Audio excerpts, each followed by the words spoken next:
जय हिंद, वंदे मातरम। मैं विजय बहादुर गुप्ता अपने यूट्यूब चैनल में आप सभी का हार्दिक स्वागत और अभिनंदन करता हूं। आज प्यारे भाइयों एवं बहनों, आपके सामने लेकर चलेंगे सीटेट हिंदी का पेडागोजी प्रश्न। हिंदी के पेडागोजी प्रश्न को लेकर चलते हैं आपके सामने। तो देखते हैं प्रश्न नंबर 106 को। कह रहा प्राथमिक स्तर पर हिंदी भाषा सिखाने के लिए सबसे अधिक जरूरी है। कह रहा है कि बच्चे जो हैं प्राथमिक स्तर के हैं, अगर उनको हमें हिंदी भाषा सिखाना है तो उसके लिए सबसे ज़रूरी हमें क्या होना चाहिए। कह रहा है कि भाषा शिक्षक का भाषा ज्ञान होना चाहिए, मतलब जो शिक्षक है उसका भाषा ज्ञान मायने रखेगा, या कक्षा में रंगीन पाठ्य पुस्तकें मायने रखेगा, या फिर कक्षा में ब्लूप्रिंट समृद्ध परिवेश मायने रखेगा, या कक्षा में लिखित आकलन। तो देखिए, कक्षा में रंगीन पाठ्य पुस्तकें और कक्षा में ब्लूप्रिंट समृद्ध परिवेश, इन दोनों में से कोई एक होगा, क्योंकि रंगीन पुस्तक होगा बच्चे ज़्यादा रुझान करेंगे। अगर पूरे कक्षा को ही हम क्या करें, चित्र से पेंट कर दें, चित्र उसमें अलग अलग बना दें, तो बच्चे बहुत ज़्यादा क्या करेंगे, उस पर रुझान दिखाएंगे। तो आपका ऑप्शन हो जाएगा तीसरा। चलते हैं प्रश्न नंबर 107 की तरफ। कराए बच्चे बोलचाल की भाषा का अनुभव लेकर विद्यालय आते हैं। बच्चे बोलचाल की भाषा का अनुभव लेकर विद्यालय आते हैं, इसका निहितार्थ है कि मतलब हमें क्या करना चाहिए, बच्चों की बोलचाल की भाषा न सिखाई जाए, अगर वो सीखे हैं तो उसको न सिखाई जाए, यह करना चाहिए। बच्चों की बोलचाल की भाषा को सुधारा जाए, यह करना चाहिए। या बच्चों के भाषाई अनुभवों का उचित प्रयोग किया जाए, या बच्चों के भाषाई अनुभव को कक्षा के बाहर रखा जाए। बच्चा जो अनुभव सीख कर आया है, जो भाषा सीख कर आया है, हमें क्या करना चाहिए, उसका उचित प्रयोग करना चाहिए। ऑप्शन तीसरा हो जाएगा। चलते हैं प्रश्न नंबर 108 की तरफ। कह रहा है कि भाषा सीखने सिखाने में आप किसे सबसे अधिक महत्वपूर्ण मानते हैं। एक भाषा को सीखने सिखाने में, मतलब आप कोई भाषा सीख रहे हैं या सिखा रहे हैं, तो सबसे ज़्यादा महत्वपूर्ण आप किस चीज़ को मानेंगे। संज्ञानात्मक विकास को, जिसे आप जानते हैं, या सामाजिक अंतःक्रिया को आप मानेंगे, या दृश्य श्रव्य सामग्री मानेंगे, मतलब देखने और सुनने की सामग्री को, या बाल साहित्य। तो अगर हमें बच्चों को भाषा सीखना या सिखाना है, या किसी को भी, तो उसके लिए हमें क्या करना है, बच्चों को भाषा सीखना है सिखाना है, तो उसके लिए हम क्या करेंगे, सामाजिक अंतःक्रिया को ज़्यादा बल देंगे। चलते हैं प्रश्न नंबर आपके 109 की तरफ।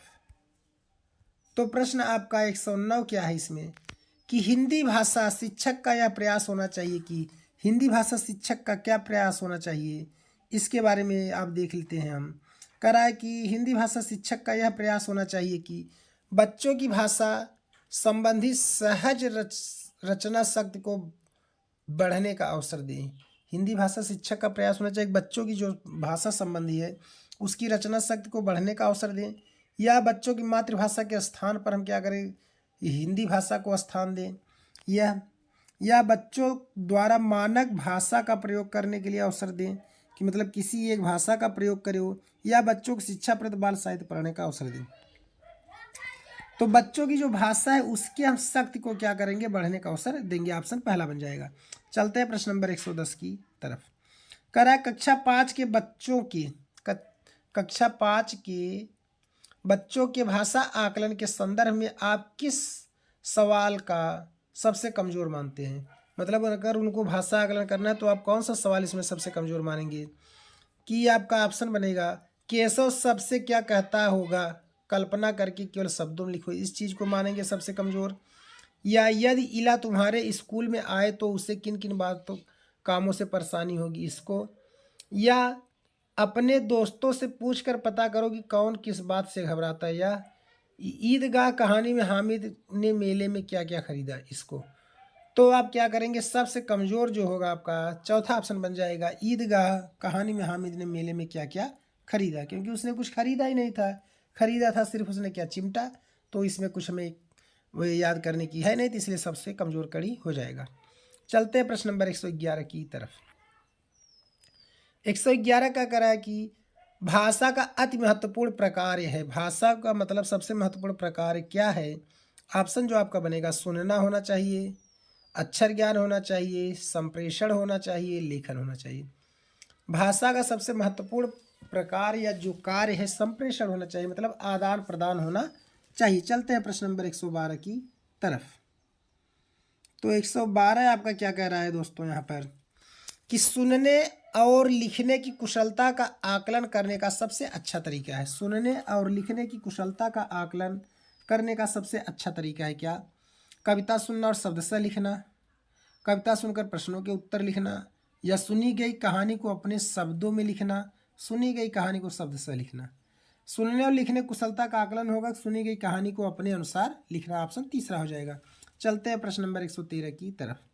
करा सार्थक पढ़ते समय कभी कभी वाक्यों शब्दों की पुनरावृत्ति करता है, मतलब जब सार्थक पढ़ता है तो वाक्यों या शब्दों की पुनरावृत्ति करता है। यह भाषाई व्यवहार दर्शाता है, किसको दर्शा रहा है कि वह पढ़ने में अधिक समय लेता है, इस बात को, वह अटक अटक कर पढ़ता है, इस बात को, या वह समझ के साथ पढ़ने की कोशिश करता है, इस बात को, उसे लंबे शब्दों को पढ़ने में कठिनाई होती है, इस बात को। तो वह जब पढ़ने में समय ले रहा है तो इसका मतलब है कि वह क्या कर रहा है, उन शब्दों को पढ़ने की समझने की कोशिश कर रहा है, ऑप्शन तीसरा हो जाएगा। चलते हैं प्रश्न नंबर 114 की तरफ। करा हिंदी भाषा में आकलन का उद्देश्य नहीं है। हिंदी भाषा में आकलन का उद्देश्य क्या नहीं है? बच्चों की भाषा प्रगति को अभिभावकों और अन्य शिक्षकों को बताना, यह होना चाहिए, या भाषा सीखने के संदर्भ में प्रत्येक बच्चे की विशेष आवश्यकता की पहचान करना, यह आकलन में क्या चीज़ नहीं होना चाहिए। फिर तीसरा कह रहा है कि भाषा सीखने सिखाने की प्रक्रिया को उन्नत बनाना, या भाषा की भाषागत त्रुटियों की पहचान करना, बच्चों की भाषागत त्रुटियों की पहचान करना। तो आपका यही ऑप्शन हो जाएगा। चलते हैं प्रश्न नंबर अब हम 115 की तरफ। प्रश्न 115 क्या कह रहा है? आपके विचार से प्राथमिक स्तर पर उत्कृष्ट लेखन कार्य का उदाहरण है। क्या है उदाहरण आपका? तो ऑप्शन कह रहा है आपका इसमें पहला कि प्राथमिक स्तर पर उत्कृष्ट लेखन कार्य का उदाहरण क्या होगा? छुट्टियां कैसे मनाई, इसके विषय में आप बताइए। मेरे सपनों का भारत विषय पर अनुच्छेद लिखिए। पाठ्य पुस्तक से इतर कठिन शब्दों को लिखिए, या किसी आंखों देखी घटना का वर्णन कीजिए। तो सबसे अच्छा ऑप्शन बन जाए किसी आंखों देखी घटना का वर्णन कीजिए। चलते हैं प्रश्न नंबर 116 की तरफ। कह रहा है भाषा सीखने के संदर्भ में कौन सा कथन सही है? भाषा सीखने के संदर्भ में कौन सा कथन सही है? तो बच्चों में भाषा अर्जित करने की जन्मजात क्षमता होती है, बच्चों में भाषा अर्जित करने की जन्मजात क्षमता नहीं होती, यह होगा। बच्चे विद्यालय आकर भाषा सीखते हैं, यह होगा। बच्चे विभिन्न संचार माध्यमों से भाषा सीखते हैं, यह होगा। तो सही जो आपका बनेगा, बच्चे क्या होते हैं, भाषा सीखने की जन्मजात क्या होती है, क्षमता होती है। चलते हैं प्रश्न नंबर 117 की तरफ। कह रहा है डिस्ग्राफिया से प्रभावित बच्चों को मुख्य रूप से किसमें कठिनाई होती है? डिस्ग्राफिया माने होगा ग्राफ बनाना, लिखना, आप जान जाइए। तो होगा क्या? सुनने में, बोलने में, पढ़ने में, लिखने में। तो आपका ऑप्शन बन जाएगा 117 का चौथा, लिखने में। चलते हैं प्रश्न नंबर 118 की तरफ। 118 क्या कह रहा है भाइयों कि प्राथमिक स्तर की हिंदी की पाठ्य पुस्तक में आप किसे सर्वाधिक महत्वपूर्ण मानते हैं? हिंदी की पाठ्य पुस्तक में आप किसे सर्वाधिक महत्वपूर्ण मानेंगे? बहुत प्रसिद्ध लेखकों की प्रसिद्ध रचनाएं, या हिंदी मूल्यों वाली कहानी कविताएं, या बहुतायत में दिए गए अभ्यास कार्य, या हिंदी भाषा विविध रूपों में देने वाली रचनाएं। तो आपका ऑप्शन इसमें चौथा बन जाएगा। तो चलते हैं अगले प्रश्न की तरफ। 119 कह रहा है आपका कि बहुभाषिक कक्षा में बच्चों की